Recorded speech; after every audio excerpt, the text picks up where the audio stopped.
আসসালামু আলাইকুম এভরিওয়ান, সবাই কেমন আছেন? আলহামদুলিল্লাহ আমরাও ভালো আছি। তো এই যে আমরা নদীর পাড়ে বসে বসে বাদাম খাচ্ছি আর নদীর পাড়ের সুন্দর এই জায়গাটাকে অনুভব করছি বন্ধুরা। তো দেখতেই পাচ্ছেন আমার পাশে পদ্মা নদী দেখা যাচ্ছে আর এখন সন্ধ্যা হয়ে গেছে। আর সন্ধ্যার সময় নদীটাকে আরও বেশি সুন্দর লাগে বন্ধুরা।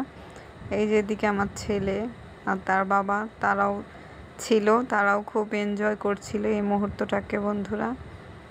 তো আলহামদুলিল্লাহ এই ছুটিটা আমার কাছে খুবই খুবই ভালো লেগেছে। তো ঈদের ছুটিতে আমরা গ্রামের বাড়িতে গিয়েছিলাম, তো সেইখানে অনেক সুন্দর সুন্দর সময়গুলো আমাদের কেটেছে আলহামদুলিল্লাহ। আমরা দুজনেই খুব ব্যস্ত থাকি, আমি স্কুল এবং সে চাকরি নিয়ে।